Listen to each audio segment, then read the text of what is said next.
power of this technology goes so far beyond what like the typical like table conversation about VR gives it credit for. You know, like we talk about it as like a useful tool or an immersive, fun experience, but what we're talking about is like truly transformational. It should be perfectly possible to trick your brain into any experience if your brain can already do that itself naturally. So VR is almost like taking that ability for our brain to generate any experience for us and like putting it in our hands, which is wild.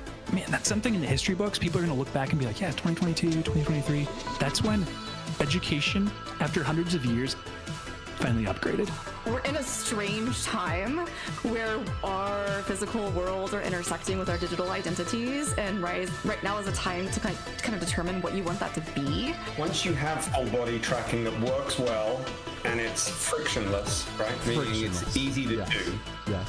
It's a whole new, it's not a game changer, it's a whole new game. So maybe there will be some other people who would be curious to see what I'm learning, what I'm discovering, so to say. And that's how the Discover YouTube channel started. Oh, not really disco VR, Discover. Oh. Yeah, I feel bad when people ask me about VR, or they're like, what do you do? Like, all right, you asked, here it comes. I love VR, but I love going out and breathing fresh air. And not only was I stuck in VR for 10 days, I was stuck in one room because I was streaming, the same space. I didn't see the sunlight. I totally lost track of what time everything was. She dances with the robot. She does the first steps. She dances with that robot. She takes that thing off her face. I have the video. I'm holding it hostage. She takes it off her head and she says, I gotta have it. There are a few moments in my life I can remember very vividly. The day I got married, the day my kids were born, the day Facebook announced that they bought Oculus is one of those days. I was making chili. I've been in a lot of gaming communities, and the VR community is by far the best community that I've ever been involved with.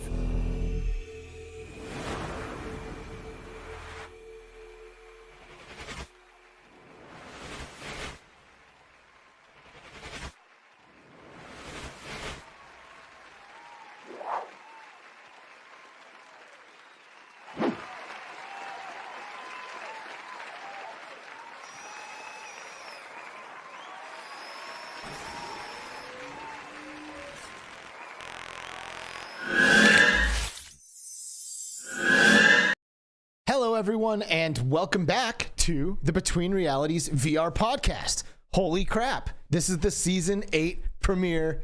How are you doing? It's amazing to be back with you all. My name is Alex VR. I am one half of the Between Realities crew. The other half is sitting right next to me as always. What's up, dude? Skeeva. How's it going? What's up, brother? Oh, man. Not much. It's crazy to be back and to have you here. I'm just so used now to just doing the VR crewcast, and you're not in the room with me. I mean, Explain to everybody how magical it is to be in my presence. Bro. It is just an amazing thing. Well, I'm excited to be here, back again in the Between Realities studio. I've missed it. This was our longest season break ever. It was. It was a long one. It's just like there was so many things in between with Christmas and CES and the VR awards and like all of this stuff. It was a tough one to come back to. We didn't want to like come back, do an episode, have to leave, come back again, do an episode, you know what I mean? So we just waited. Yeah. And, figured you could catch us on the crewcast. Exactly, right? Yeah. Which isn't going to stop. We're going to stay on the crewcast. We're going to keep pushing with that because we love doing the crewcast every week with Gamertag and Eric from Q2C VR and the Virtual Strangers and Brad. But Between Realities is back, baby. And it feels good. It feels right. You know what I mean? And it feels right seeing all of you here with us, joining us. It's pretty amazing, I gotta say. Let us know how everything looks, how everything sounds. Nothing crazy in between seasons in terms of like our setup here. But I don't know, we just realized there might be a bit. Yeah, I think OBS's bitrate reset somehow during the season. So next episode, the video quality will be a little higher as I up the bitrate. So just let me know if it's blurry. just so I can stress about it the whole show. Yeah, well, I mean, I can see it. I think it looks normal. If everything sounds normal and looks normal for y'all, then we'll kind of just go ahead and push forward here. But yeah, I mean, it's February 2nd. You know, it's actually really a historic day. It's Apple Day. It's Apple Day. Pretty wild. VR space. Yep. You know, sometimes like things like this happen, and you're like, I was watching back, so I have been trying to edit through a new intro for the season. It didn't happen, obviously, which is okay because everyone on our current intro is so awesome.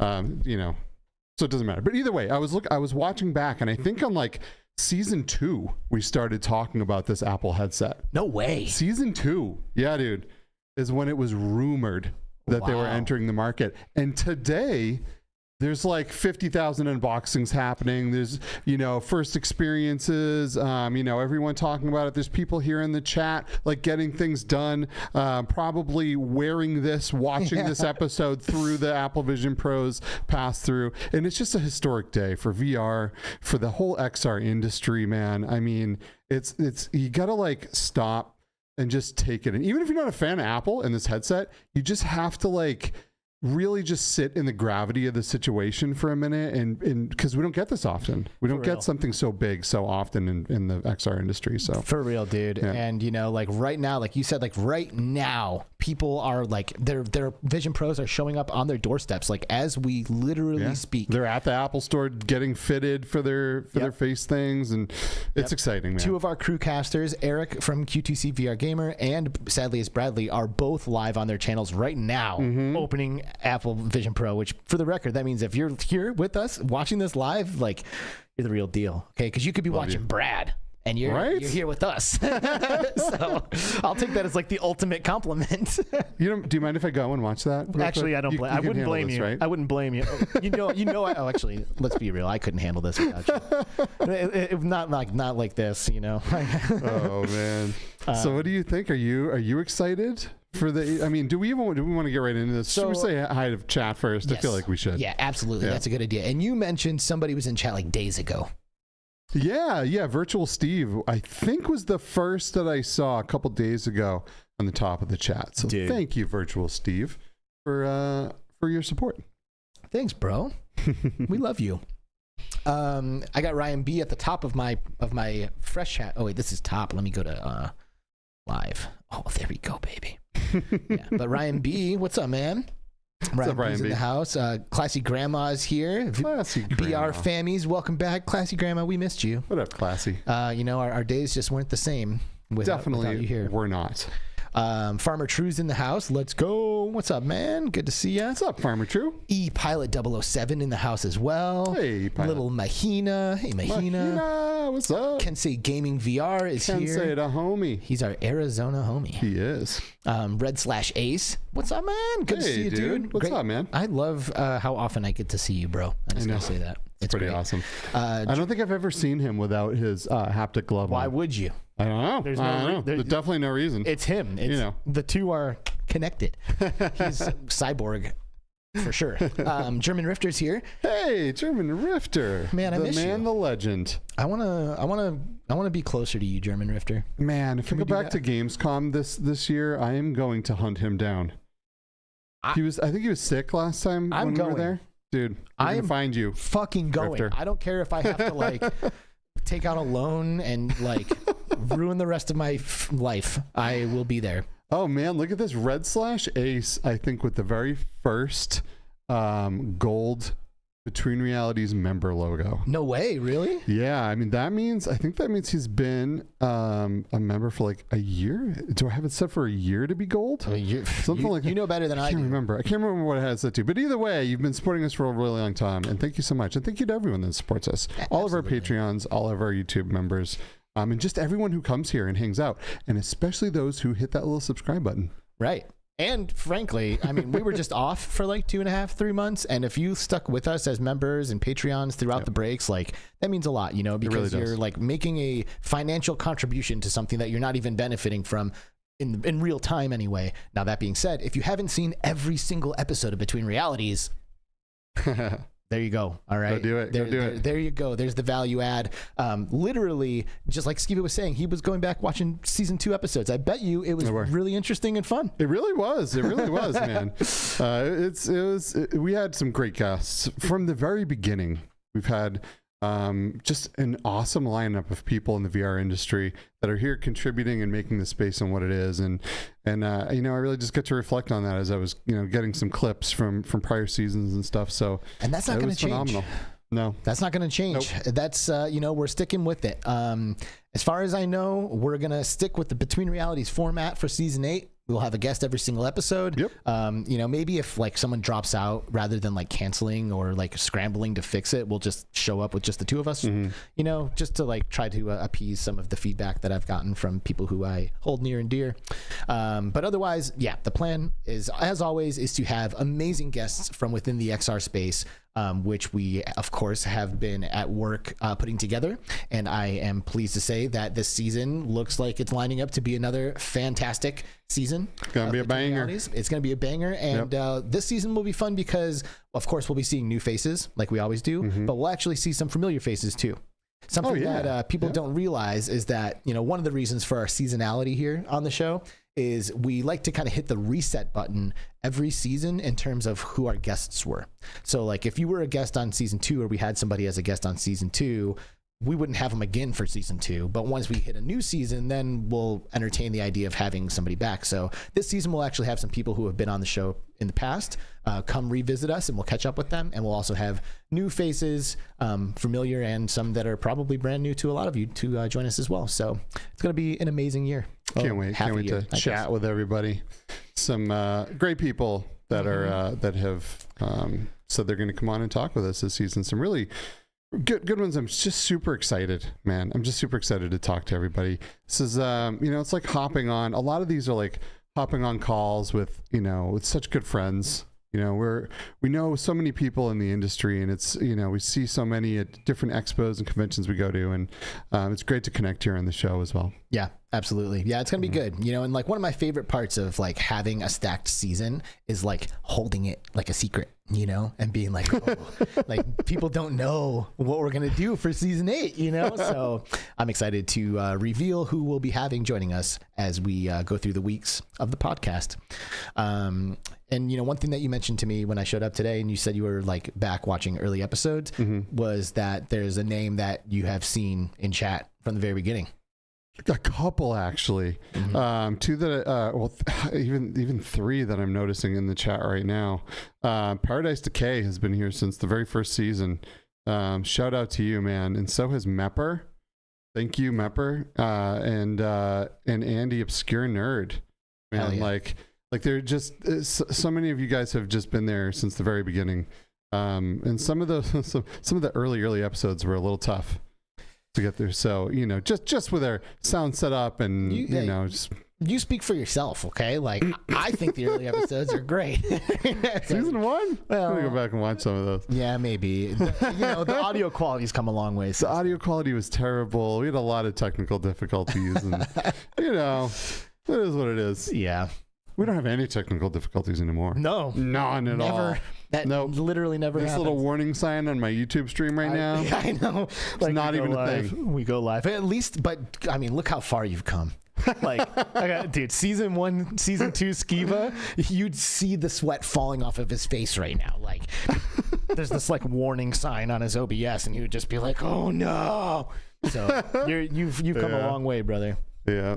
Yeah, bitrate isn't set to where it should be, but hey, it's all good. Yeah, and I mean, dude, and frankly, since we're talking about it, like you've come a long way just in your career and like is who you are in the space. And since the time we've started this, like in the past year, you and Mash and Jasmine have fucking blown Impact Reality up like massively. It's so awesome. You're like too busy to even look at people these days, which sucks, but it's also a good problem to have. And I'm like pretty sure that our first episode of Between Realities was like you introducing yourself to the VR community. Yeah, I mean, I was in people's chats and stuff. Absolutely. I was, I hung out a lot in VR 365, which was originally VR Game Ranking. Anthony was, someone I watched literally every single day. people like Paradise Decay and stuff like that. I was in chats, hanging out. But you just like, you talk so much at the screen and no one can hear you, and you just have stuff to say, like, I need to talk about this stuff. I love it so much. Yeah. So here we are. Farmer True says, pretty sure Skeeva wore that same shirt the first season. I think I did. Yeah. I did. I'm not one to really, like, you really got to drag me out shopping and make me buy new stuff. Yeah, he doesn't mix this up. Not really. This is it right here. Yeah. This is Skeeva, okay? Yeah, Take it or leave it. Dude, how often do you see Superman change his clothes? Not very often. Oh, I mean, every time he jumps into a phone booth, but... yeah, but he's wearing the same thing. It's not like, oh, do you like my new super outfit? Fair enough. You know what's funny? When it comes to like customizing your avatar, because that's really what we're talking about now. When it comes to customizing your avatar, for me, my incentive of like what helps me choose what I'm going to wear always boils down to what is the rarest, most coveted item I have. That is what I want to show off. Like the aesthetic means so much less to me than the flex. So it's like, if I could like put on a shirt that you had to be, a part of the beta to get, it doesn't matter how many cosmetics come out during the game's life, I'm going to use that beta shirt the whole time because you can't get it. That's my approach. Oh man, that's funny. That exclusive stuff. I don't blame you. I don't blame you. A lot of people like to do that. Another person that's been there since the beginning is Rusty Nugget JJ, who is my nephew here in Arizona. Thanks for coming, dude. JJ Appreciate literally has like first episode. Maybe first episode, I don't know, but he's been there from the very beginning for sure. Quick cosplay, what's up, girl? Hey, what's up? Good to see you. I hope you're doing well. Snow Toad's in the chat with us too, chilling. What's up, Snow Toad? Chi-Town D, what's up, girl? What's up? Gotta love Chi-Town D. I'm getting caught up now. Miss D at CES said she was coming, and then she lied. Stood me up. She stood you up. Typical. I was so sad. I just cried the whole CES. I didn't even say anything. Man, yep. Sorry. It was so sad. I'm sorry that your CES was ruined by Chi-Town D. That really sucks. Paradise Decay hitting me with the squid emojis. I got to meet Paradise Decay over the break. Oh, that's right. You did. I did. What a legend. It was so cool. Yeah. We went to Europe for the VR Awards. In November, at the end of the November time, Impact Reality was up for Rising VR Company of the Year, and I was hosting the show, and it was fun. It was good. It's on YouTube. You can watch it if you missed it. And Skeeva actually came swooping in like the hero that he is and helped me open the ceremony, which was kind of fun. Yeah, that was cool, dude. I wasn't expecting that, but I was there for you, man. Thank you. Yep, absolutely. It was fun. I appreciate that. It was fun. And people got to see me wearing a tux, which I love it. I do not like to dress up. Like someone has to, usually for me to dress up, someone has to die, get married, and drag me to their wedding. Or I have to be up for an award. So there you go. It's very, very rare you see me in a suit like that. So it was pretty cool. And doing a live production like that, shit. I mean, even when we do podcasts, sometimes you're running 10 minutes late, or you're 10 minutes ahead of schedule, or whatever. And that was kind of the case at the VR Awards, where there was this 15-minute gap between people finishing dinner to the show starting, to where the broadcast really had nothing going on. And the plan was that I would be talking to Daniel Coliani, the CEO of AIXR, on camera leading up to the moments where Brendan Bradley starts his opening performance. And that didn't happen because he was running around like a chicken with his head cut off. Yeah. So he was like, hey, man, do you think you can do this by yourself? And I was like, yeah, I could. I was hoping I'd have you to riff off of. And he was like, oh, do you want me to go see if Skeeva will do it? I was like, yes, go get him. So Daniel ran out to the dining room and pulled Skeeva off of his dinner table to come and do it. Can you imagine what it's like to put something together like that? Like that guy, and everyone that works at AIXR that has planned and put all of those things together. I mean, bravo to them. I mean, I put together smaller things like the CES, XR industry after party and things like that. But to do a full awards ceremony, dinner, networking thing, after party, forget it. It's just, there's so much to it. And to make all of that go off without a hitch, all the technology that's involved in that. It did go off without a hitch. it was like a pretty clean production. It pretty much was. Like there's no errors, no weird moments, like nothing like that. So it was a pleasure and an honor to be a part of that. And I'm hoping that it either leads to more gigs like it, or I'll just do that again, or whatever. But like, hopefully it will be a stepping stone, right? And I can go and host other things. And it was fun. Rotterdam, Netherlands is just an amazing, like I fell in love with that city. Everyone knows Amsterdam. Amsterdam is so, famous, and it's a beautiful place. It's very European. It's very old. Rotterdam was leveled in World War II, and it was rebuilt way more modernized than you would see, at Amsterdam. And it's like everything is walking distance, and it's just an amazing place. I didn't realize it was leveled from war. Yeah. That's crazy.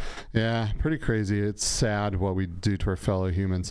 But indeed. Yeah, either way, I just fell in love with the Netherlands, man. I just loved it. Everyone there was really tall too. Did you notice that? I did not. Yeah. No, but there's always like one guy whenever we go to an event that's like your height, and I like make it a point to introduce you. I'm like, hey, excuse me. Yeah, come meet my tall friend. I think it's like the most tall people per capita. So I felt right at home. It was great. Good for you. Yeah, it was fun. I mean, dude, honestly, being in Europe, period. Like, I mean, I haven't been everywhere in Europe, but like everywhere I've been, I have really, really enjoyed. Yeah. After Rotterdam and the Netherlands, I popped over to the UK to go and meet up with some VR creators. That's where I got to meet PD. I also met Buck3131. Nice. Andrew, Dr. Oculus. Heck yeah. He was there. And this other guy, VR Catalans. Yeah. Who showed up. Yep. Cool. Yeah, so it was great people, man. Really, really cool. And so awesome. Dr. Oculus gave me a custom 3D printed Doc Ock that was painted in a tuxedo after the award show ceremony. Oh, cool. So it's like a tuxedo Dr. Oculus 3D print. Nice. And PD gave me a stuffed squid, which, as you can see in the chat, he hit it with all the squid emojis. So now I have my very own squid. That's amazing. That's amazing. PD, which is our little inside joke. That's great. So, man, with the VR industry being relatively small to like the general gaming industry, it's just so awesome that we have so many amazing, wonderful people in it, like Paradise K and Doc Ock, and just it's so rare you meet someone in this industry and you're like, meh, they're not for me. It's like, oh, I know, they were awesome. It was cool, and I mean, I went to the UK primarily to meet them. Like, I was gonna do other. I was like, yeah, cool. I'll spend a day in England or whatever. But like, the reason why I wanted to go was so I could meet up with a couple of those guys, and they all put in the effort too. They drove like an hour and a half or 2 hours from their house to like meet in the middle spot. So shout out to those dudes. Really helped me out. And they did the same for me too when we went out there. So it was great. We really appreciate them taking time out of their day to travel far and wide to come hang out. Indeed. So it was great. I mean, it's not as far as we traveled, but yeah. Amelia Faust is here. What's up, Amelia? Hey, Amelia. Good to see you. And of course, MickeyBerr, who we mentioned earlier, chilling with us. Swordsman VR popped in. Hey, what's up? Sin Studios. It's cool. Do you think it's Reese back there? Do you think it's Alex back there? I don't know. I mean, it could be any of the Sin Studios homies. Yeah. Amazing people. Great game. Dude, Swordsman keeps their foot on the gas, dude. Like, they are constantly. There's no combat engine like what they have going. It's good. It is really good. And we've done a few years of Game On Expo, right, providing VR experiences for Expo attendees here in Phoenix. And one year, Swordsman sponsored one of the setups that we had, and we were a little nervous about it, because like there's smooth locomotion. It's like very active and engaging, People are swinging their arms. They're swinging the sword the whole time, like really getting into it. But they did it. Like, it actually, like, new people who were new to VR were able to get into Swordsman, figure out the controls, and start having fun with it right away. So I was actually taken aback by that. For sure. I mean, it definitely was the station where we had to continually pull people back to the center the most. Well, you're not wrong. That is true. But I mean, that says a lot, because you forget about your surroundings.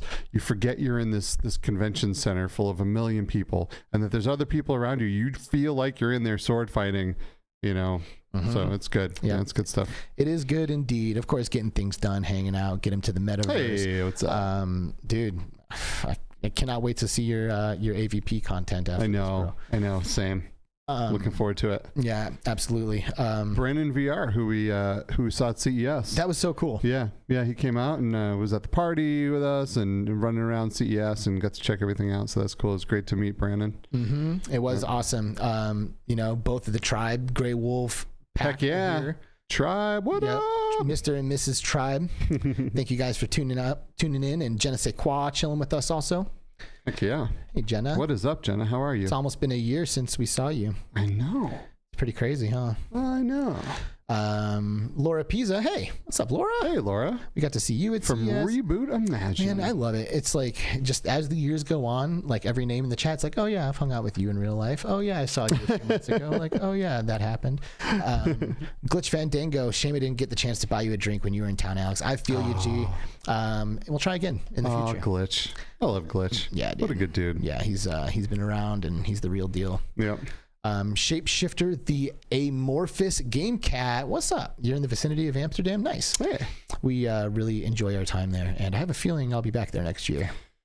It's one of those places I want to go back to with no work in mind. Do you know what I mean? Just go back there and just hang out. It's pretty awesome. Virtual Steve, that's weird. I just had an ad on the stream. That is interesting. I mean, obviously our channel's monetized, so... Yeah, they will throw ads in there occasionally. We don't set the times or anything. I guess. I don't know. I feel like they shouldn't be there during a live show. Or maybe at the beginning, but not during. Maybe we can go. I'll go through the settings and see if I can make it so they don't happen in the middle of the show. Yeah, that would be cool. Because, I mean, they can't possibly be worth interrupting. I hope it was something cool. I hope you get an ad for like some kind of VR thing. You know, that honestly almost pisses me off more when I see an ad that I actually like, because I'm just like so anti-ads. I know. Like I really hate ads. I am too. So whenever I see one and it's actually striking a chord, I almost get mad. I'm like, dude, I don't want this ad to work. You know, like I don't want ads to work on me ever. And I certainly don't want to like willingly buy a product that I know I was advertised. But there's a couple that I've been chasing me on Facebook for a couple years now that I'm like this close to pulling the trigger on. There's a Henson straight razor blade that I've been getting advertised for like 3 years, and like I'm starting to think about buying it. Oh man, you know, I got taken by an ad that was done on the Rough Talk VR show. No way. Yeah. Buy the Rough Talk guys. I was like, okay, I'm gonna buy that. What was it? And I used their stream thing. It was a Manscaped product. Yeah. And you bought it. I did, and it's phenomenal. Yeah, it's phenomenal. You're all cleaned up. Phenomenal. No cuts, no blood. Is phenomenal. Really? I would absolutely recommend it. Thank you to Rough Talk. Now, what if you're like keeping me? What if you're like heavily coarse? It's like, because for me, it's like wire down there. You know? I think you'll be fine. I don't know. I think you'll be fine. Oh my god. Yeah. Thanks for Rough Talk. By the way, just had an awesome VR showcase. Yeah. Where they showed all kinds of cool trailers, new stuff. Yeah. So go back and check that out. If you can get time away from Apple Vision Pro content, go check out their gaming showcase. It really was really good. There was a lot of trailers we hadn't seen before, a lot of updates that were announced strictly on there. So that's cool. Check it out. The Rough Talk guys are great. They are really, really awesome. Yeah. Maybe they'll accept our invite to be guests on season 8 Between Realities. Maybe. I think those guys would be awesome. The real deal, man. Awesome. I went and hung out with them in Massachusetts, and they're just such good people. And they actually helped me out with the VR awards, believe it or not. Oh, really? Yeah. The recipient of the Lifetime Achievement in VR Awards was a guy named Myron Kruger, and he lives about an hour outside of where the Rough Talk guys live. Mm-hmm. And Myron is an older gentleman. He's like in his 80s. And was an early pioneer of VR tech, but isn't a content creator, so he doesn't have like camera, microphone, all of this kind of stuff to record his acceptance speech. So because he didn't have a way to record his acceptance speech, I actually reached out to the Rough Talk guys and said, hey, can Myron come by your place, record an acceptance speech, and then will you send it to me? And they were like, yeah, done. Sweet. So, that's awesome. Yeah, so Myron drove to their place, recorded his acceptance speech, and then that played on the stage at the VR Awards. Very cool. So yeah, double shout out to the Rough Talk guys. Come be on our show this season. And we've been on their show as well in the past. So if you've never seen the Rough Talk VR that would be a good place to start. Thanks to Paradise Decay for that $2 super chat saying squid plushie food funds. Thanks, PD. And I mean, honestly, that squid plushie was really nice. There's no way that was cheap. It was probably like, I'm going to guess it was like a $30 plushie. Nice. Nice. Oh, PD's the best. Maybe $20. Thanks to Snow Toad as well for that $1.50. Yep. And Quick Cosplay for the $4.99 saying, welcome back, friends. Heck yeah. Thank Quick Cosplay. And then I think we got one. ClassyGrandma, she with the $2 said, wait till you guys meet me. Whoop, whoop. Oh, I can imagine that would be a wild time. You know, not to say I didn't try. I did go out to Florida and I did try to get Classy to come out. Yeah. All right. Well, I guess it's on you now, Classy. Yeah, it is. It is. See you in She's never Arizona. going to live that one down. So Tribe. No, we love you. I think we it was love Tribe in the chat said something about the artwork or the thumbnail that's on the screen. Is this going to be our thumbnail art for this year? Or is it going to be the one that was on the thumbnail today? The one probably the one on the thumbnail. I'm not sure. You know, I was playing with it, playing with new designs. The one on the screen, usually you don't see what's back there because there's a guest on top of it. But yeah, I just kind of threw that one together too, using a little bit of AI and universe spacey stuff, and you know, I just thought it looked cool, so I put it up on the monitor behind us. It's nice. So if we play any trailers and stuff, we can throw them on there. That's really nice. But yeah, I mean, Tribe Grey Wolf and Jordy Grey Wolf and Kensei VR Gaming and Short Stack and Creeper Betty. I just want to shout out those guys because we are gaming almost every night together now in Palworld. I don't know who here has played any Palworld, but oh my God, be careful if you haven't. Make sure you have a lot of time to game. Otherwise you could get sucked into this, and it is it's such a good time. Palworld is like Pokemon had a baby with like a Legend of Zelda game, and you know, some kind of MMO like maybe Zenith or something, but you know, more in depth. It's just so good, and I've been playing it in VR.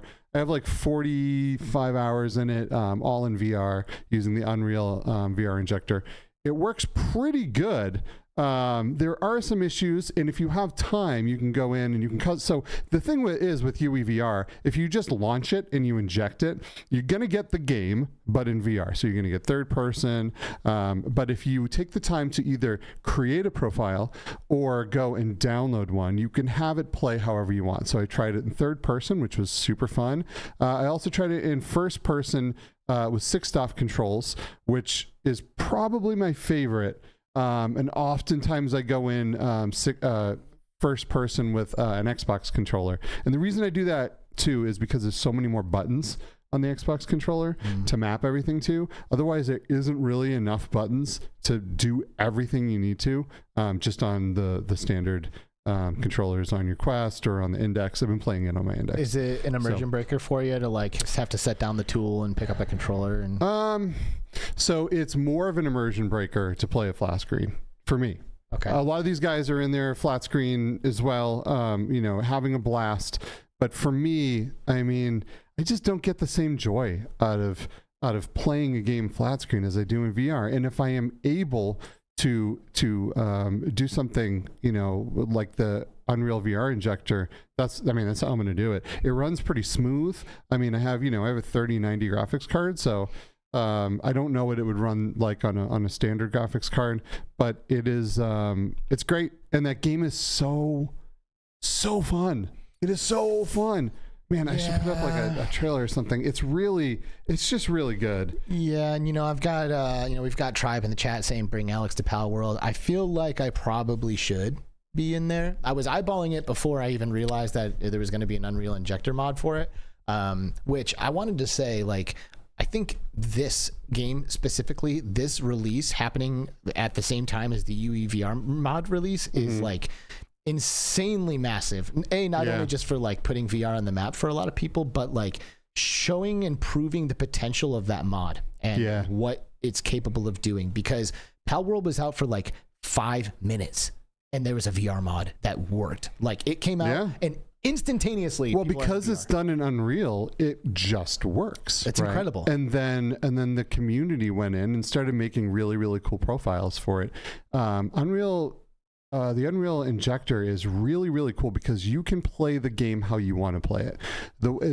It takes over Unreal Engine, right? Allows you to hide meshes, move the cameras, move independent things in the game that you shouldn't be able to move. Like the guns and the tools and all of that stuff that you get in this game, because so it gives you the option to play exactly how you want to play it, which is my favorite part of this. Like a lot of people love playing in third person. A lot of people don't, and they only want to play in first person. A lot of people don't mind controllers. A lot of people, want to only use the 6-stop controllers. Everyone can do what they want, assuming someone has made a profile or you are willing to learn this tool and go in and build it yourself. But a game like this, so cool, where you have multiple people playing it, I'm assuming that there are downloadable profiles for first person, third person controller, not all of it.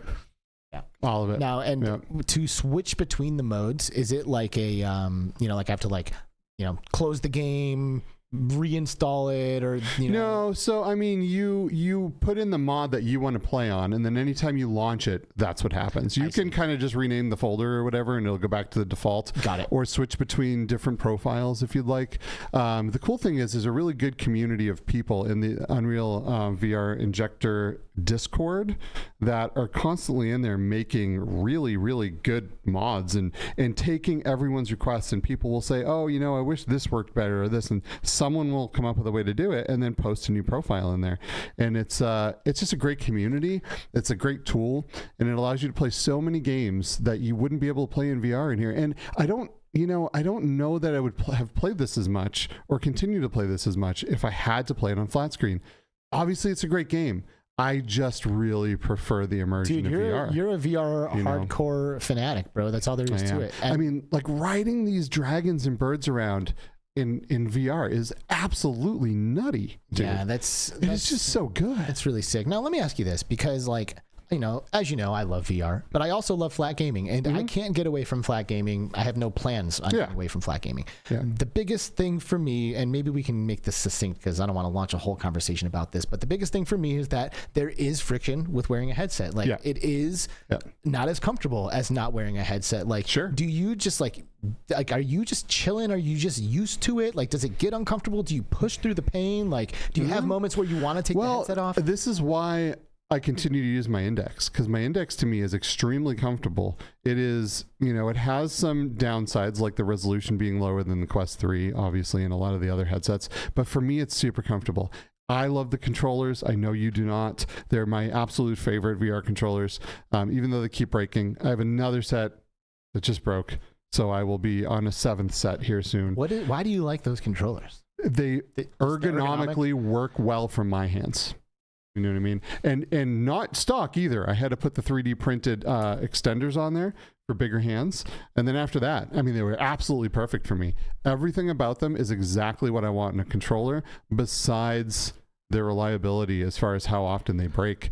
I just love it. And every time, I've said this a million times, that every time I get a new headset, I mean, you look over there's almost 20 headsets sitting there.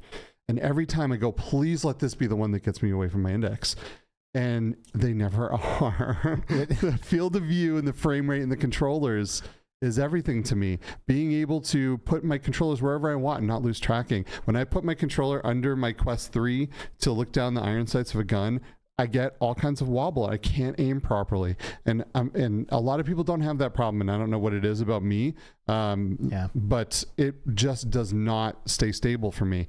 I want the lighthouse tracking. I want, if I had maybe the Quest Pro controllers, I think that would mitigate that because they are tracked by themselves, right? So, but either way, that Index continues to be my go-to. I did not buy an Apple Vision Pro specifically, so when the Deckard comes out, I am able to purchase that because Valve just continues to make the thing that I want. I'm sure that helps you sleep at night, knowing that you don't have an Apple Vision Pro. No, it does not. I have super FOMO right now. Super duper FOMO. And I want it. But the thing is, do I want it more than the new Valve headset? I do not. Let's expand on that a little bit. But first, I want to say hi to Z-Storm, who just showed up. What up, buddy? And Mahina dropping a tasty super chat. Hey. Alex to Palworld Fund. Heck yeah. Okay, I mean, that's it, right? Like, that's a done deal. Like, that's enough, you know? It's orange, which means it's a lot. Yeah. It's I believe, the currency in Sweden. Yeah. Mm-hmm. Well, thank you so much, Mahina. That is amazing, and consider it done. I'm in Palworld, so thank you. I'll be in there this weekend. And quick, Cosplay and Z, have you guys like not gotten into this yet? Oh, Z's in there. Oh, he hasn't been playing with us, but I see him online in Palworld. If he wanted to play with you, would he have to make a new character on your server? He would. There we go, Z. And that's the thing. So when you join someone else's server, you start over. All right, Z, and quick Cosplay. I don't know if you have a PC with VR gaming capabilities, quick, but both of you, I'm eyeballing you guys to start my adventure with. So let's like discuss a time that we can all jump in together and get up and running. Is it conducive for like from the beginning partying up? Or do you have like an hour of solo play before? No. I mean, pretty much right away you can get in together. You're going to start like they throw everyone on this beach, right? And you can you just got to find each other on the map, and then you can squad up. You know what I mean? Cool. Yeah. And if you play on a server, a custom server by yourselves, it'll just be your team on there. And but there's so much to do.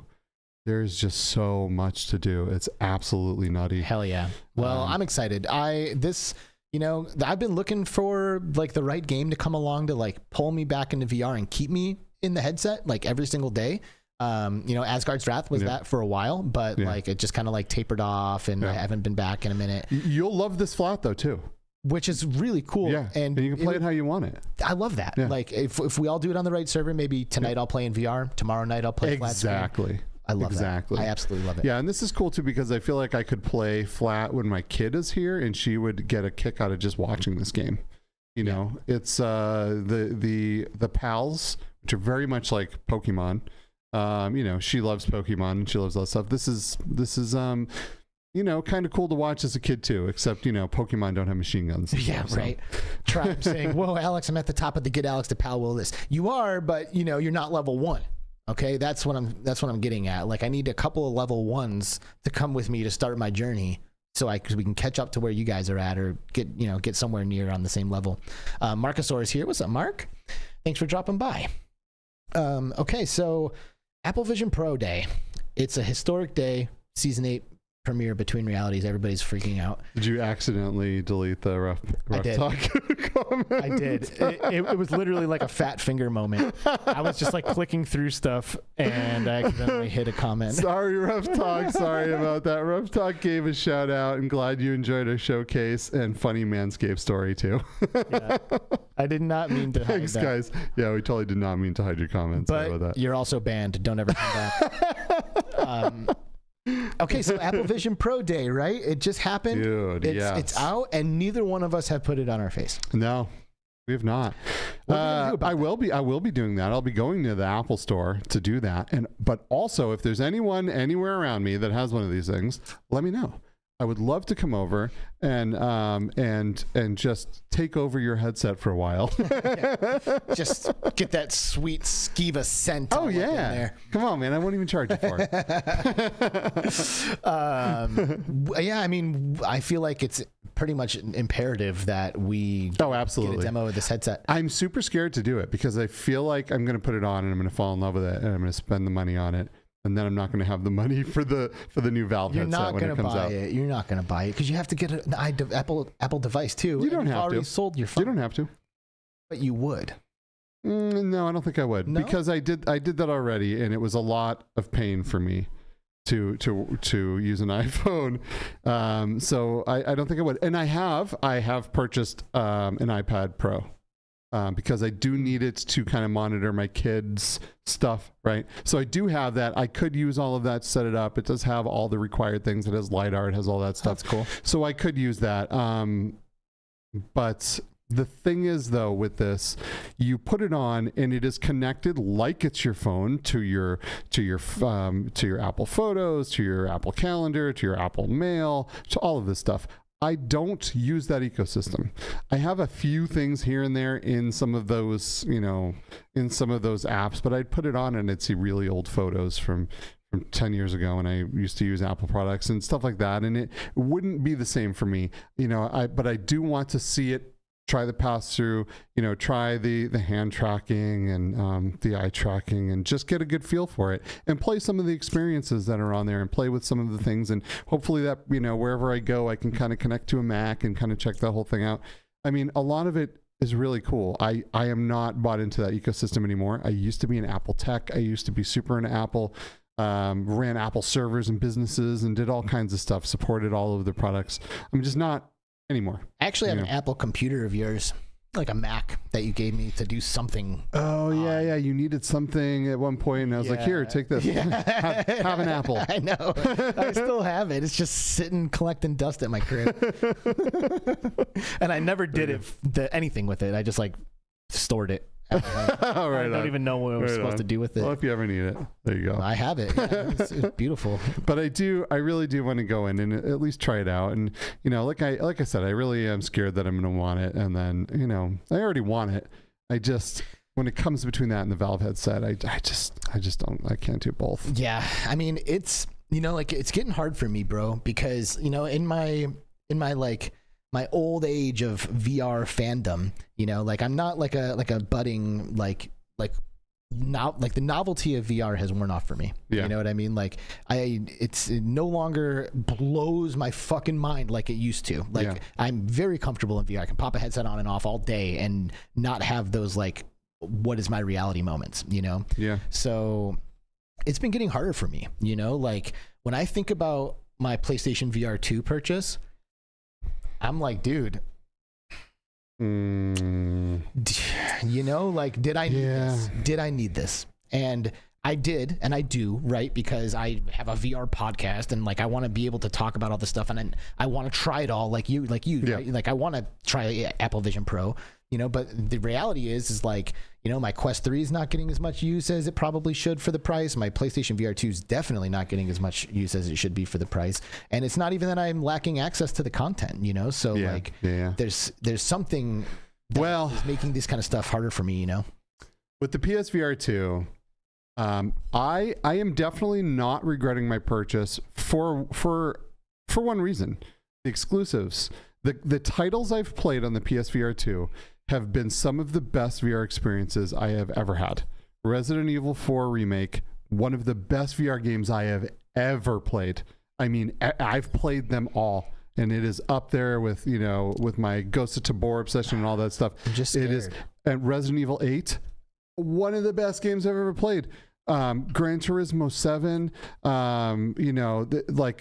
version of Zombieland Headshot Fever that's on there, the Star Wars game that's on there, that was on the Quest, but it's totally different. The games I have played on the PSVR 2 have been the best, and because of that, the few games are such high quality that I don't regret the purchase, but I do wish there was more. When I have the choice to play a game on PSVR 2 or PC, I pick PC because of comfort. I know a lot of people love the comfort of the PSVR 2.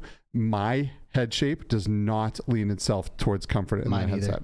It hurts. It digs into my nose. It slips down my face. I'm constantly adjusting it, trying to find that sweet spot again. It is by far the most uncomfortable headset I have personally ever worn, but that is not the case for everyone. That is strictly my problem from my head's build, right? Yeah. And to your point earlier, it's not keeping you out of the headset. It's not, because the games are so good. They are so good. Yeah. If someone showed me Resident Evil 4 Remake and said you can play this game from start to finish in VR for $500, I'd have paid it. If the game was that amount, I'd have bought it just for that game. It's that good. Amen. So only because of that, but I feel what you're saying. I don't know that there's a reason to buy it over PC VR, for example. right? If you have PC VR, I don't know. Do you need it? Yeah. I don't know. I mean, if I don't know. I mean, Resident Evil 4 isn't on, you know, the remake isn't in VR on the PC. So I don't know. It's exclusives. Same reason why you'd buy an Xbox over PS4 or PS4 or Dude, PlayStation over an Xbox. I'm just scared, man. Like, I get that they're great games and I know I would love them, but I am just scared. And like, you should be. It's not like sometimes there's a game, like when I get into a game, I'm just so excited. There's nothing else I want to do but play that, you know? And like when I think about playing Resident Evil in VR, it's like, I gotta like gear myself up to jump in there. Well, you know? 8 is definitely like that. I've had some of, like, maybe the most scared I've ever been in virtual reality was in Resident Evil 8. Jesus. In certain parts, not in the beginning. It takes a while to get to the really, really terrifying parts. But Resident Evil 4, I don't feel like that. Some parts are a little eerie, but Resident Evil 4 is way more about the action. It is very much an action game, over the scare factor. It's creepy, yes, but I was not super terrified in that game. More like Alex, kind of like. Creepy, exactly. Like if you can get through the subway level, for example, in Half-Life Alyx, you can get through Resident Evil 4, no problem. Resident Evil 8, I literally many times had to take my headset off, hyperventilate while walked around the house, but it was so good I got back in it anyway. Like, is that like eating like the hottest wings in the world? Like they just taste delicious, but they're burning your face. And you just well, I will tell you too. In order to get, I feel like my microphone might fall off the table. Just an FYI, but in order to get through some of the terrifying parts that were so bad, I actually had to connect to someone on a PlayStation call. When you're in with someone else, it's never as bad, right? There's a voice of reason there. It made it a little easier. Yeah, way easier. It was that got me through some of that stuff. So well, that would soften things up. Yeah, I mean, for sure. I remember playing Resident Evil 7 on the original PlayStation VR and like standing at a door and just not being able to cross the threshold into a new room. I'm like, I can't bring myself to push the thumbstick to put me in there. Farmer True says Resident Evil 8 was a walk in the park compared to Resident Evil 7. Resident Evil 7 was absolutely terrifying, and I had a lot of the same reactions, but the dollhouse, bro. The dollhouse in Resident Evil 8 takes the cake for me. I know that's 1/4 of the game, but oh my God. It was close to impossible for me to get through it. I did, but that was so terrifying. I don't think I could ever play that again, even though I want to because it was so good. Yeah. MickeyBerr is in the house. What's up, dude? Hey, MickeyBerr. What's up? He was also over at CES. We got to hang out with MickeyBerr as well. You know, here's another kind of fun CES moment that I want to share. So we were at the event on Wednesday night organized by our friends Peter, Red/Ace, and the other Peter. Great event. And Jeff Rayner from Mixed Reality.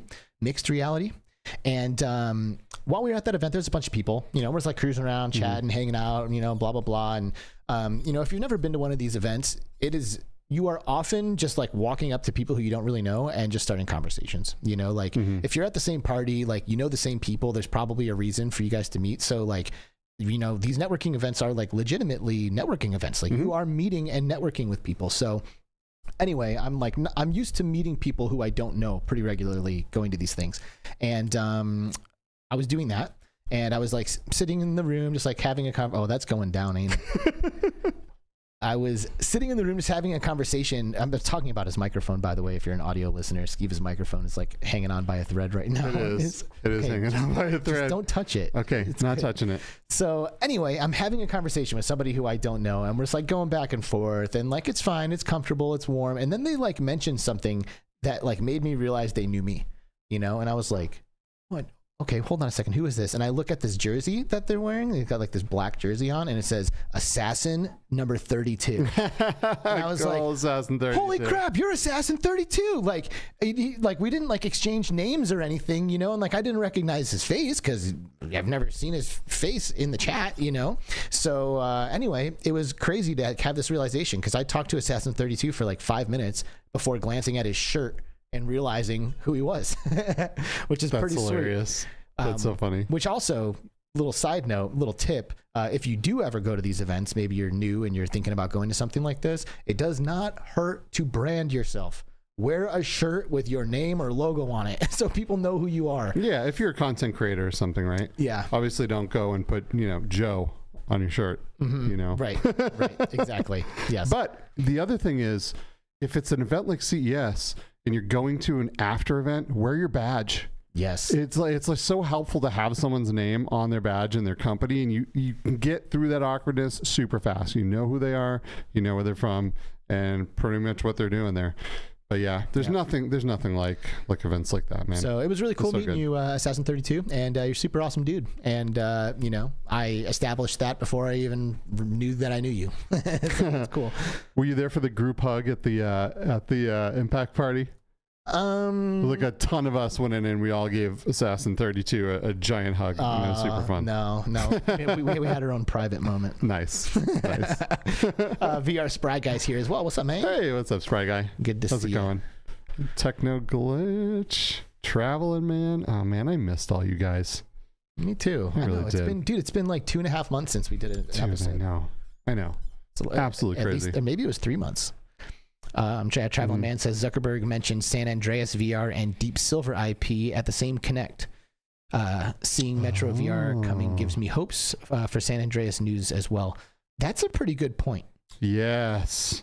That's a pretty good point. Yes. But hold on, wasn't Metro announced on PlayStation? It was, but it was also announced for Quest and PC as well. Oh, okay. But it was debuted at at the Sony event. Yes.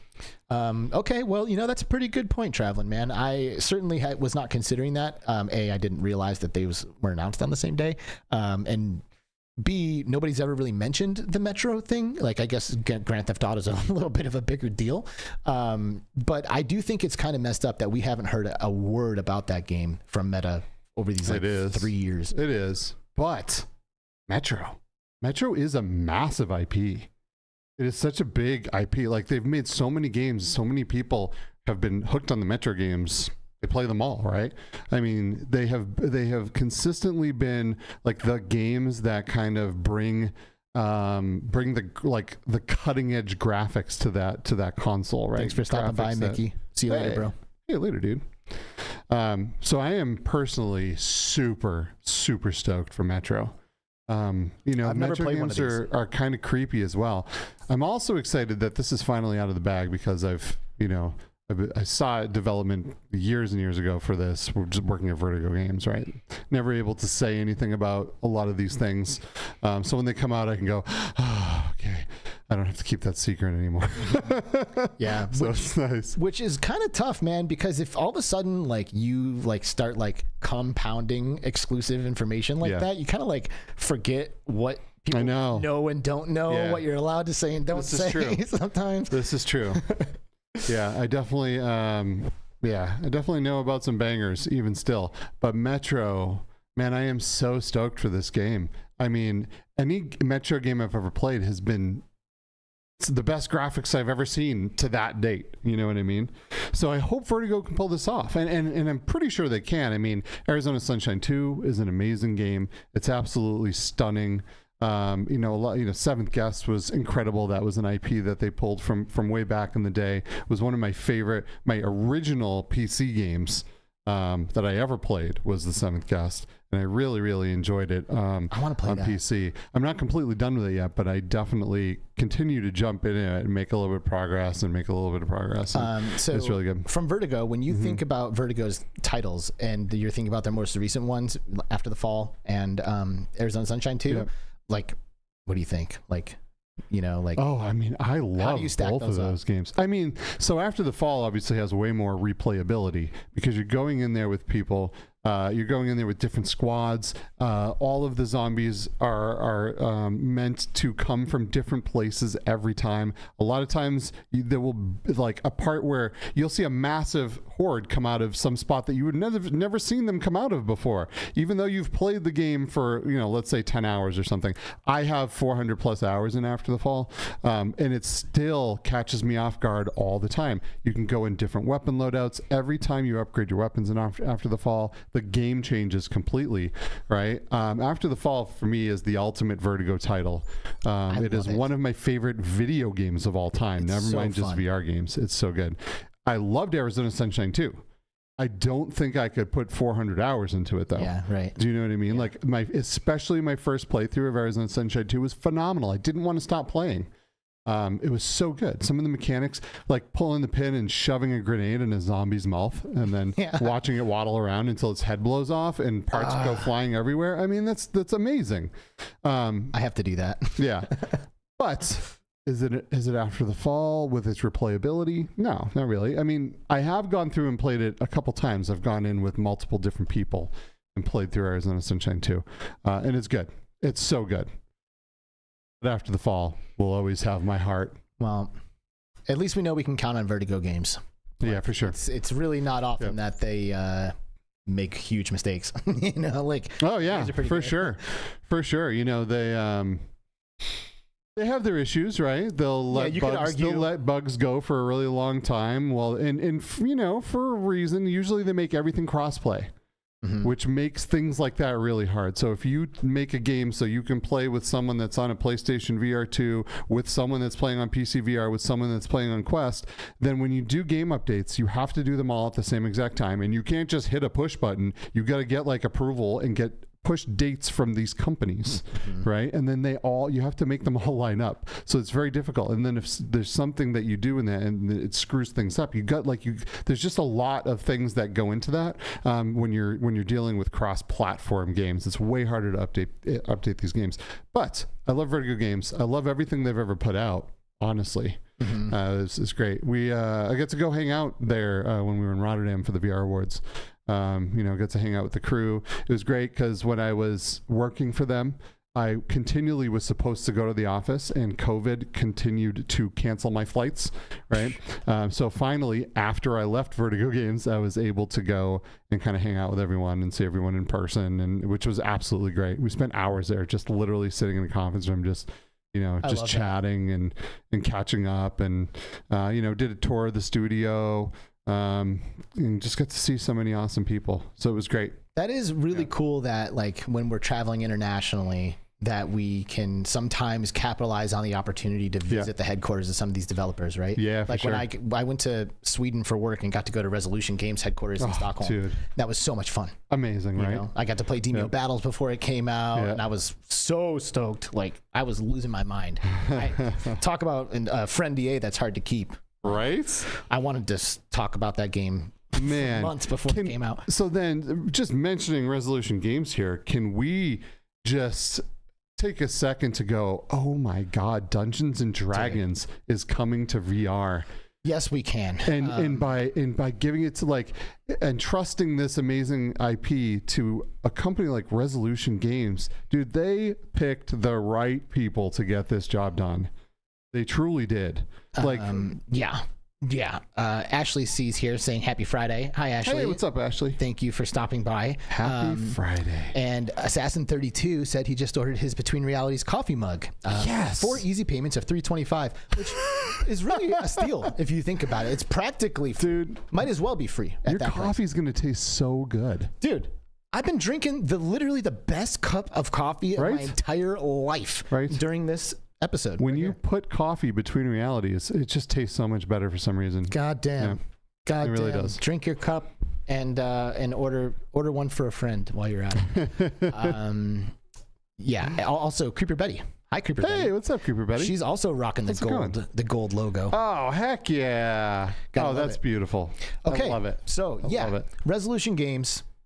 And not only, there's a lot to talk about with Resolution Games, but staying on the topic of the Dungeons and Dragons title, I think this is really interesting because Demio has its obvious similarities to Dungeons and Dragons. Yes. But it is not Dungeons and Dragons. Right. Not even, the closest thing we've ever had in the VR. Closest thing we've ever had as a fully baked title, yes. But in terms of it actually being a Dungeons and Dragons experience, it's not. Right. So it's interesting because it's they're Dungeons and Dragons adjacent, and that was enough for Wizards of the Coast to realize that they had what it took to pull it off. Can you imagine? They probably went in there and went, whoa. And they probably saw their vision come to life in VR in their heads, right? And went, this is the company that needs to pull this off. If anyone's going to do this, it's going to be Resolution Games. Yeah. I mean, they've already even if they don't preserve any of the gameplay mechanics, just like the foundation, like the engine that is pushing that is a perfect sandbox for whatever kind of game board you want to make happen for a tabletop game. So really, really exciting. And I mean, I think it goes without saying that Wizards of the Coast and Dungeons and Dragons are like two of the best IPs that we could ever think to get in our ecosystem. You know, because if Wizards likes this, the rest of what Wizards does could potentially open up to VR, you know. And now, like, you've got Magic the Gathering games coming into the fold, and all kinds of other stuff too. So this is a huge opportunity, and there really aren't any companies that I would trust more to pull it off than Resolution Games. Yeah, for sure. No, I mean, they have what it takes. They've proven that with Demio alone. You know, it's going to be phenomenal. I would bet that it's going to be amazing.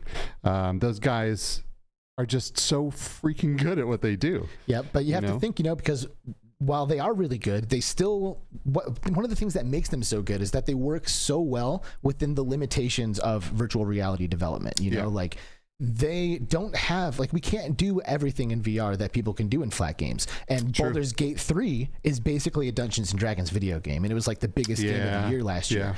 That's a huge system, like tons of characters, tons of stats interchanging, and like party systems, and like there's a lot going on, you know. So like it's gonna be tough. What kind of experience would this be? Would it be like a campaign narrative, like a Demio campaign, but instead of like a 3-hour campaign, it's like a 30-hour campaign, you know, like with like pre-selected characters, pre-scripted scenarios? I don't know. I mean, if you pre-script, see, that's why I don't understand how this is going to be, because Dungeons and Dragons is just such an open thing. I mean, it is, but it's built off of like a skeleton. You know? Like there's like wiggle room on the outsides, but like, you know, like D&D players across the world will like all play the Strahd campaign, you know, but just what happens during that is wildly different. So it'll be interesting to see. I mean, either way, there's going to be an insane amount of work that has to go into this to make it what it needs to be. Yep. So how about the other Resolution Games announcement from this week? Apple Vision Pro compatibility for a few titles. Yep. The interesting one that I think we should just glaze over right now is the Demio one. Demio is coming to Apple Vision Pro, but not in the way that you think. They are basically adding the flat screen version as an MR experience until the fully immersive version of Demio. So right now you can play the iPad version, you can grab it and you can play it in your Apple Vision Pro, but that is to hold us over, right? I've seen some people post that, what the heck, you know what I mean? But you know, they just don't know, because not a lot of people read VR news, right? They are coming out with the actual Demio game on Apple Vision Pro, with you know, obviously with hand tracking and all of that stuff. But for now, you can play the iPad version on there. There you go. Don't freak out. Okay. Don't freak out. It's coming. But one thing that is fully immersive and is available and ready to play by Resolution Games on the Apple Vision Pro is Game Room, which, if you ask me, like, this was such a smart play. You know, it's almost like the Racket Club play, but even more generic. Like, these types of games, these like generic games, always exist on platforms when they first come out, when there's like nothing else like it to use. And Resolution Games is like taking this generic approach to this title, just like bringing these like classic games that, you know, board games that people played forever, like checkers and chess and all of that, but making it either MR or VR, hand tracking using the Apple Vision Pro, and of course with that touch of Resolution Games polish. So this looks incredible. It does. Like, this appeals to everyone. Like, anybody who buys an Apple Vision Pro might as well pick this up. Yeah.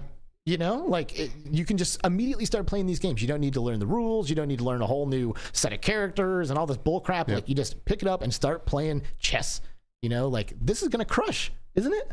Yeah, I think it will. I mean, these are tried and true games. They're, you know, card games and chess and stuff like that. I mean, this is kind of tailored to what, you know, the typical Apple crew wants. You know what I mean? Like, most Apple gamers aren't, you know, playing, you know, Call of Duty on there, although it is available. They are playing games like this.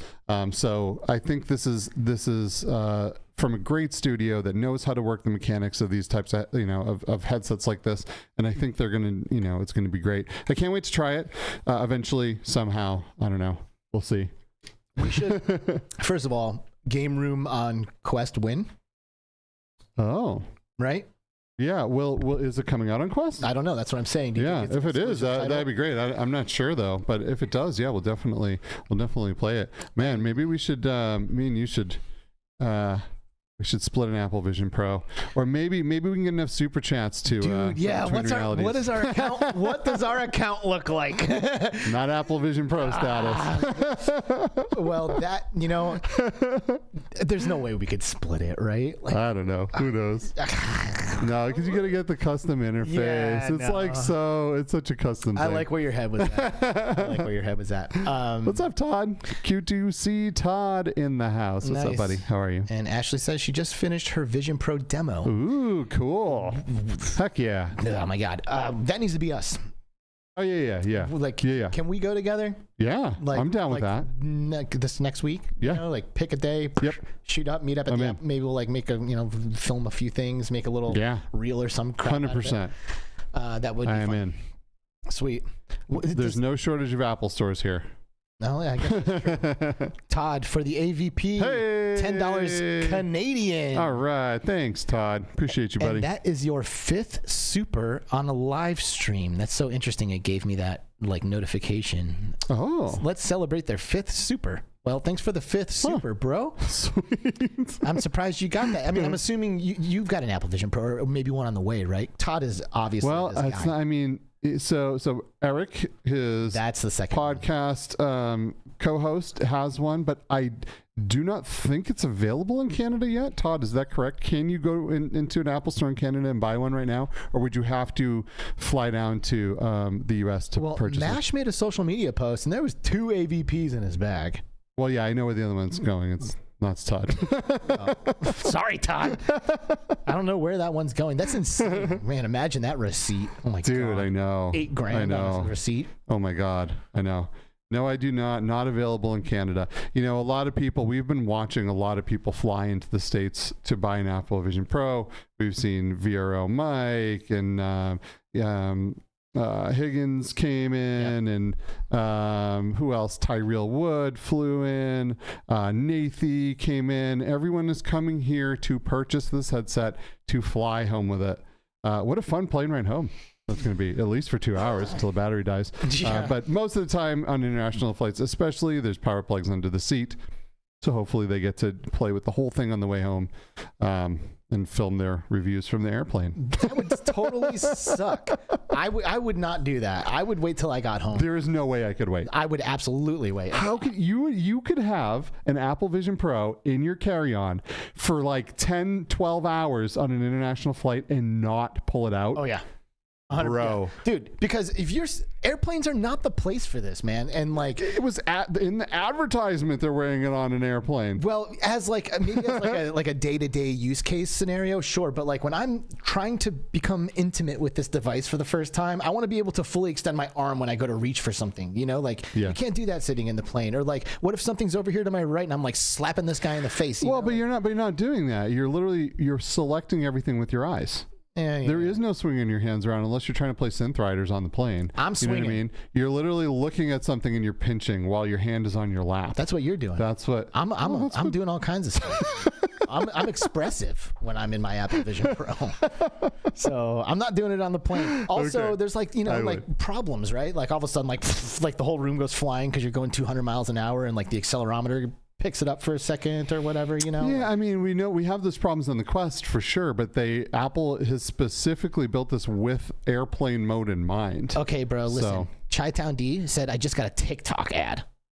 So now you got TikTok ads cruising in. What did you do to our channel? I didn't do anything, man. YouTube keeps making changes and then things happen. And unless I go in there and counter those changes, stuff like this happens. All right, well, so I will go in and I will tell it not to show ads in the middle of the show. Sorry, guys. That is totally messed up. Especially TikTok, because I am not a supporter of TikTok. Well, in a live episode too, you miss those 30 seconds. So then we'll have to go back 30 seconds to catch. I know the wonderful gems that you have missed. I know, and for what? So we can get a nickel. You know, like how much is YouTube paying us? See, I don't know these things because I use premium. I hate ads to the point where I will premium out of anything that I regularly partake in to not watch ads. You know what I mean? And I'm not saying you guys have to do that. I'm just saying so I don't notice these things. So I appreciate when you guys tell us. Yeah, and you know what's funny is like I like log into enough different YouTube accounts where like, you know, I'll like log into the Contacts the Eye account to upload a video, and then I'm like still logged in, and I'll go to watch something later, and like bam, I get hit by an ad, and I'm like, wow. The premium experience really is a lot different. It's premium. It is. Like, I don't ever want to go back to regular YouTube after having YouTube Premium. Like, it is very, very beneficial. Yeah, for sure. So for sure. Thanks for letting me on your family pan and not kicking me off. Absolutely. Arcanian says he hasn't tested Synth Riders in a plane, although he has tested it in a car, and it kind of works. And are you talking, Arcanian, about the Apple Vision Pro version, or just on the Quest? Well, I mean, Arcanian works at Cluj, who makes Synth Riders, so I don't know. Who knows? That's true. You know, who knows? You can let us know. Wow, that is interesting. You know, Synth Rider is like, I haven't played it with without haptic experience yet. Well, that's the feedback I've gotten is, wow, it's so good, but man, I miss the haptics. Yeah. When you hit those, when you line everything up right and you're getting that tactile feedback, it's a powerful thing. Yeah. You know, it feels really, really good. Like, because those little, like, what do they call them? Spheres or balls or spheres or whatever. They're flying in pretty fast. And like, when your hand is like hitting it and like the vibration of the haptic is like in tune with the beat, it's kind of crucial. So he said, nah, just regular. Yeah. Gotcha, dude. Have you ever, I've always wanted to try HoloRide. Have you ever had an opportunity? No, we were supposed to last year at CES, and it just didn't work out. They were actually going to come to the party, bring cars. HoloRide is, I believe they use HTC headsets for HoloRide, and it is a VR gaming experience that is designed for being a passenger in a vehicle. So it's like if you have a 30-minute drive or an hour drive or whatever, you can throw the headset on and play in the car, and it should work way better and be more cohesive than a typical VR. These are also experiences that were made for this. Yes. So there is a pixel ripped experience, for example, that is made for driving in the car, where you are moving at the motion of the car during this experience. That way you avoid motion sickness. You're feeling the movement that you're seeing in the headset. Right. Everything kind of lines up and you're good to go. So Arvory Immersive Experiences, developers of Pixel Ripped, they actually made a game for HoloRide, and it's a Pixel Ripped game where you're a kid playing on a handheld device in the back seat of the car that your parents are driving. And as the car moves, so does the environment outside of the windows. So it is very immersive in that way. And Todd says he played 2 games while he was hungover at CES in the HoloRide, and it wasn't good. But it was life isn't good when you're hungover. So HoloRide was good. He wasn't good. Farmer True says, Alex, thanks for all you have done for bHaptics, by the way. Yo, thanks, man. He says, I use bHaptics every time I'm in VR, and Alex was a huge part of making bHaptics so special. Bro, thank you. I appreciate that. And I do too, man. I think about you all the time. Every time I feel getting hit by a bullet, I'm like, Alex. Thanks, bro. I standing on the shoulders of giants. Heck yeah. Beautiful thing. Yeah, it's cool. And, shout out to bHaptics, period, by the way. They actually shared a very similar sentiment like that with me when I saw them at CES. They were just like, hey, like, thanks for everything that you did for bHaptics. And it was like, hit me right in the feels, man. It was a good moment. For sure. I wonder, I'm looking for a button. Do I still have this button on here? Because I want to say that bHaptics, I don't think I do, so I'm not going to push it.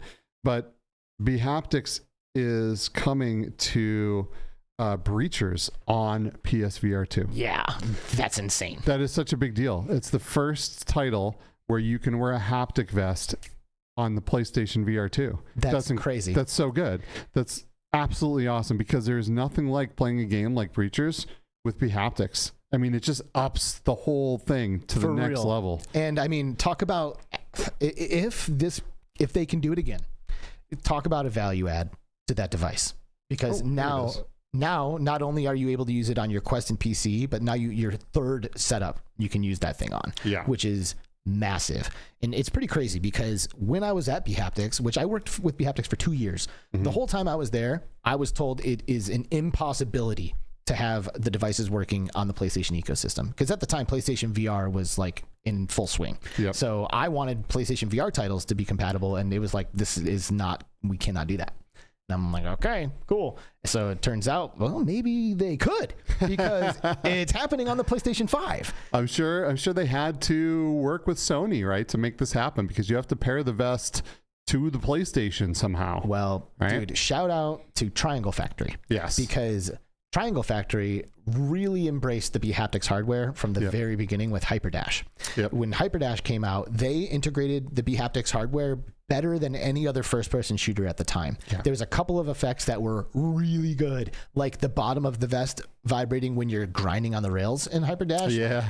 So awesome. And God, I love that game, dude. Thinking about it right now. That's so good. Triangle Factory is one of those studios that they only put out gold. Yeah. You know what I mean? Yeah, they're great. So anyway, they were big, I guess champions of the haptic hardware, and shared their implementation. And I modeled a lot of the integrations that I did for bHaptics after what happened in Hyperdash. So when they have this game coming out on PlayStation, I guarantee it's 100% Triangle Factory making that happen.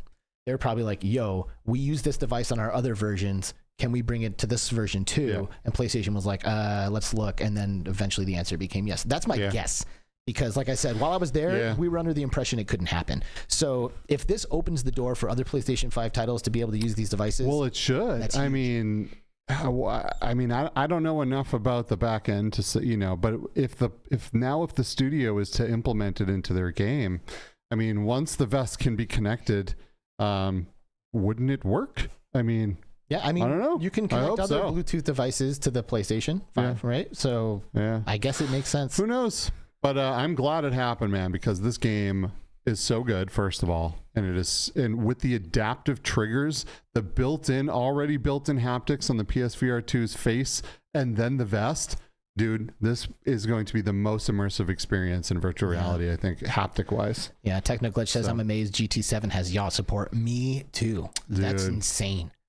Yeah, that is pretty wild. Yaw is such a limited install base. Like, how many do you think are out there? Like, I don't know. I want the Yaw too. A couple hundred? So bad. Do you really? I really do. I think it is so cool. You think you would use it? I would use it for certain things. Wouldn't use it every day. I wouldn't use it as much as I use my bHaptics. I would absolutely use it though. I definitely would. The Yaw one, I wasn't very impressed with it. It was kind of cool. You know what I mean? But the Yaw 2 is where it's at. The Yaw 1 couldn't handle a Skeeva size. Yeah, that's right. Monsters. Remember they had to have employees help it along. Yeah, Skeeva was like practically destroying the Yaw 1. Yeah, they're like, oh, come test this with us. And they're like, we don't know how this is gonna work. Oh man, that was funny. That was good. The Yaw 2 is a huge upgrade. It is. We got another banger of a game coming out in another week. Hey, real quick. Yeah. $5 from Traveling Man. Oh, heck He said, here's a $5 for not seeing ads. Heard. Heck yeah, dude. Handling that. You just saved everybody from ads with that $5. And then Farmer True also dropping a $5 saying, thank you for not doing an unboxing of AVP. You're welcome. You got it. Probably would be one if we had it here. No Aliens vs. Predator here. I know, right? That is definitely that acronym. It's going to take a while to forget. It definitely will. It will always be Alien vs. Predator for me. Yeah, see, ePilot007 says, still waiting on my Yaw 2. Bro, that's so fucked. That is so fucked. Dang. It's like that, dude. There's a couple of devices out there that like the Kickstarters are just like soul crushing when I think about them. That the Lynx R1, like, bro. Like if you are still like, there are people who are still waiting on their Lynx R1. That's sad. Yeah. That's sad because I truly believed in Stan and his ecosystem and the not selling your data and using you as a product. And I believed in everything they were doing. And back then to see the thinness of that headset, those amazing lenses and that full color pass through before we had seen any of that anywhere else was just so cool. And it's just still, it's long past. It's a bummer, dude. So, that's a bummer. So sorry, ePilot007, you're still waiting on your Yaw 2, because I mean, at least something like that won't be made as obsolete as quickly as a headset. Yeah, for sure. Like the headsets become obsolete, every 18 months. Absolutely. And well, that's an exaggeration, but you know what I'm trying to say. Yeah. All right. Well, we're almost there, bro. Is there anything that we like should have mentioned that we? Yes, absolutely. Oh, game. Okay. Yes, because officially to the official MetaQuest store, we have Ghosts of Tabor arriving in about a week, February 8th, I believe. And the mainstream audience is going to get to play this game. This, as everyone that has ever followed me on anything knows, this is my favorite VR game, period.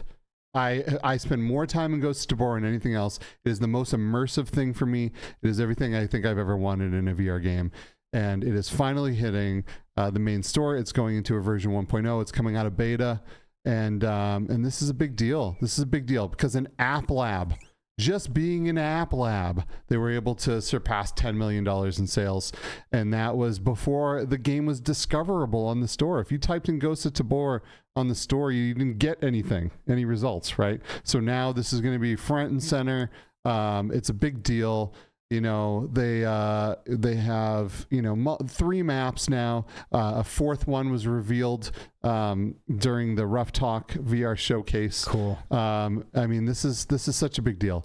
This game is everything for me. Damn, the trailer is really good. Dude, Proper D is just one of the best creators, period. It's like, geez, dude, how do you even make stuff like this? I don't know. That man is so talented. He made this? Yeah. He does all the trailers. He does all the media. How? He is just so good. There are man, that is Proper D right there. Yes, I mean that I know, but like I don't know how to like have a headset burn in on my head. He has always, since the day I have ever saw anything from Proper D, he has always done those videos where I'm like, how did he do that? I know. I do not understand all the tech that has gone behind. This is the best video I've ever seen. Oh, really? Well, so I really like the beta one for Steam that they did for Island. To me, that's maybe the best video game trailer I think I've ever seen. This is a close second, probably. No. This is really, really good. There's so many sweet effects. Oh my god. Yeah, I mean the trailer's so good, right? I mean, never mind. The game is 100 times better than the trailer. This game is so freaking good, and I'm just so excited that this finally gets to hit the store. This game is going to re-explode all over again. Yeah, absolutely. I mean, I'll be more. It's easier for me to play Quest games than PC games. Yeah. So if it's on the Quest, and I can just like throw my Quest on. And it looks great on the Quest 3. Even before they did anything to upgrade it for the Quest 3, it just looks and runs so good on the Quest 3. Nice. You know, I prefer to play this on Steam.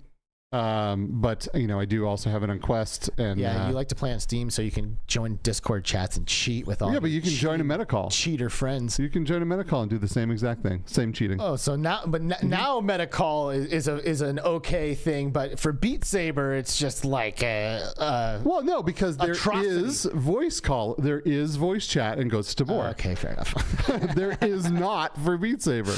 Okay, you're right. I'll shut up. But either way, I am just super stoked for this. Well, so I'm excited too. Yep. Combat Waffle is awesome. They are a great company. Scott is like one of the most passionate CEOs you will ever meet, and a huge champion of VR games, and you know, a big supporter of Between Realities and Impact Reality, of course, as well. So can't wait to see what happens. Yeah, absolutely. I'm so stoked. Everyone, grab Ghosts of Tabor while you can, because right now it's App Lab price. The price will go up when this hits the main store next week. So if you don't own this game, grab it now, and it's going to save you a few dollars. That's good advice. So, yeah, get it. Well, this is really fun, man.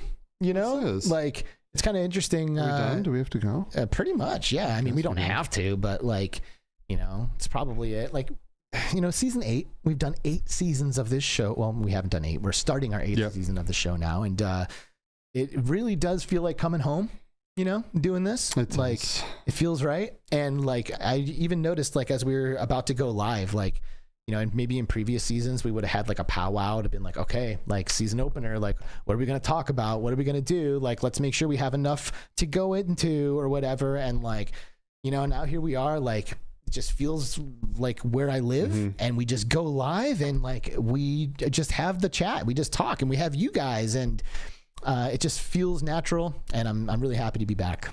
Yeah, that's great. I missed everyone. I missed this ending the week. Between Realities Friday, man. You know? Yeah, and like we thought about every time we do a season break, we're like, should we change the time? Should we change the day? We just like try to like take a step back and look at all of those things and make sure that, we like the format and all of that. But, we have learned to associate Between Realities with Fridays, and we know a lot of our listeners and viewers also have. So we didn't want to break that up. We're going to keep the time slot for now because it seems to work. We can get people in both sides of the country and other countries and all that. But as always, we are open to feedback for all these kinds of things. So if there's something that you want to weigh in on, hit us up on our Discord. There's a link in the description to join Discord. Please do that. It looks like we're going to be getting into Palworld this weekend. Sounds like it. Are you going to be playing Palworld this weekend? I have my daughter. I might play a little bit at night. So not as much as I normally do. Next week I will be back full time in Palworld every night. Word. But yeah, I will play a little bit for sure. I have to. I can't. I got eggs incubating and stuff. I gotta do the thing. Yeah. No. Yeah.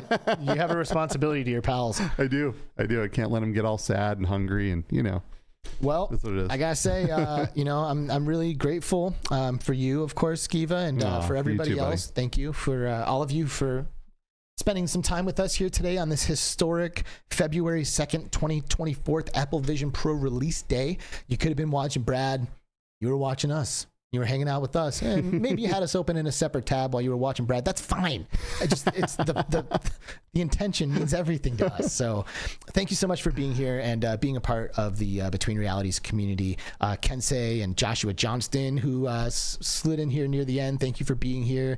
Chi-Town D, ePilot 007, and Farmer True, Red/Ace, Assassin 32, Quick Cosplay, Techno Glitch and Shapeshifter, and VR Spry Guy, and Arcanian, and PD, and Chi-Town D, and Todd, and all of you, all of you guys. Thank you all for being here and being a part of this. Missed you all. Can't wait to see you next week. I know. Every week, every Friday from here on out, with the exception of when we don't do them.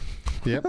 Follow us on Twitter, especially to see who next week's guest is, and to see every week. Because we talk about it throughout the week there, and we will be doing more clips and stuff and YouTube Shorts this season. So yeah, we're gonna do that. Yep, we're gonna do a lot of that. We're gonna try to have some more short form style things that'll maybe help spread the word a little bit. So tell your friends, tell your family. Between Realities VR podcast is the place to be. Like and subscribe. Join the Discord. Leave some comments below. Give us money with Patreon, and be our friends. Anything else? I think you nailed it, man. All right. Well, we love you. Welcome back to Between Realities. We're really happy to be here. Thank you for joining us for the Season 8 premiere, and we will see you next week with the first guest of Season 8. That's that. Have a good weekend. Bye-bye.